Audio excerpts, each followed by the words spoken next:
सादर नमस्कार, सादर जय जिनेंद्र। क्षमा न्यूज चैनल कहीं भी कभी भी सही और सकारात्मक समाचारों के लिए देखना और सुनना न भूलें। साथ में आपसे विनम्र निवेदन है कि यदि आपने इस चैनल को सब्सक्राइब नहीं किया है तो कृपया अवश्य कीजिए और शेयर और लाइक करना ना भूलें।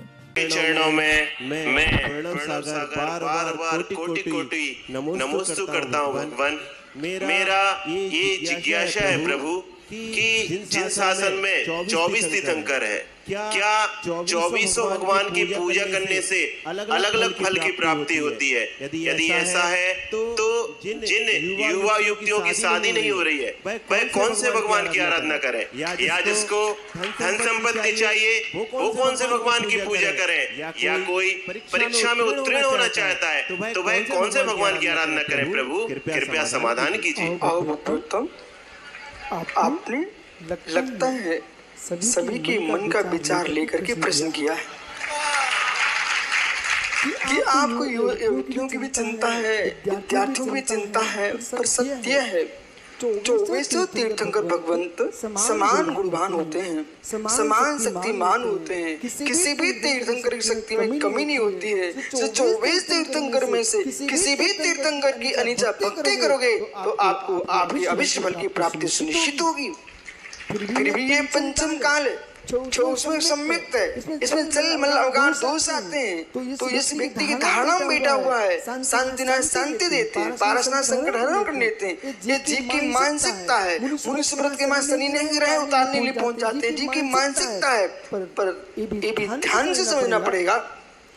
124 भगवंतों के पास तुम्हारा चित्त डमाडोल होगा, स्थिर नहीं हो पा रहा है। इसलिए आप 24 की तो स्तुति कीजिए और एक तीर्थंकर की वंदना करते समय जब आप आराधना करने बैठेंगे और जिसको जो अभिष्ट चाहिए है मित्र निकांचित भाव से आराधना करोगे तो तुम्हारी सच्ची भक्ति होगी तो मित्र सारे काम बनना प्रारंभ हो जाएंगे। एकाग्रता और भक्ति संपूर्ण कर्मों का अच्छे करने में सहकारी होती है।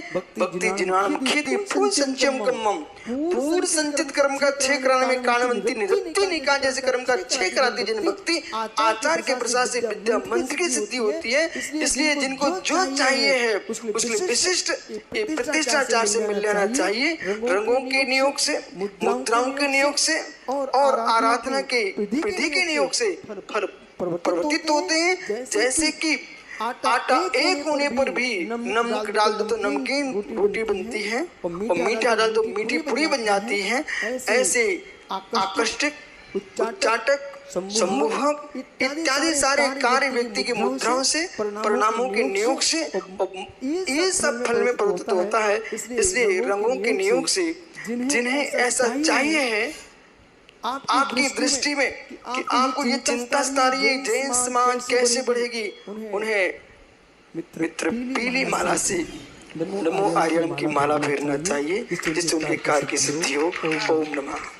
हे स्वामी, समोसन में विराजे हुए गणधर के रूप में आचार्य विशुद्ध सागर महाराज जी, मेरी एक जिज्ञासा है जिसका समाधान कीजिएगा। क्या जैन समाज में शुरू से ही उपजातियां या गोत्र थे या किसी कारण बस बीच में इनकी स्थापना की गई जिससे आज समाज में कई प्रकार की भ्रांतियां फैली हुई हैं? नमोस्तु भगवान।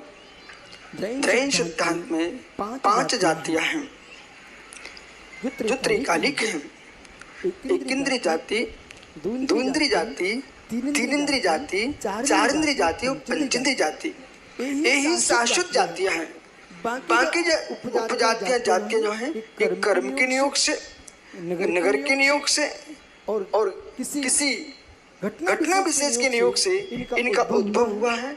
इसलिए इन विकल्पों में ना पड़ करके सकल समाज का धर्म बनता है। हम अखंड धर्मत्व का पालन करते हुए संपूर्ण विश्व में शादबाद जिन शासन ध्वजा को फहराएं, यही श्रेष्ठ है। हे स्वामी नमोस्तु। हे स्वामी, ग्रस्त जीवन में उलझनों के बीच रहकर हम अपनी आत्मा का कल्याण कैसे करें, बताएं प्रभु।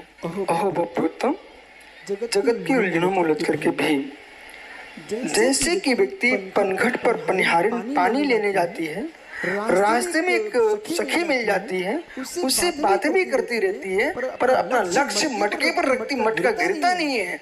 ऐसी उलझनों के बीच में रह करके उलझने जो है उस कार्मिक है, कर्मजन्य है, लेकिन आत्मा कर्म शून्य है। आपको अपना लक्ष्य धर्म पर रखना चाहिए। उसका जैसे मटका नहीं गिर पाता है, तुम्हारा श्रद्धा नहीं गिरना चाहिए, तुम्हारा भी कल्याण होगा। क्षमा न्यूज चैनल देखने के लिए आपको बहुत बहुत धन्यवाद। सादर प्रणाम। सादर जय जिनेंद्र।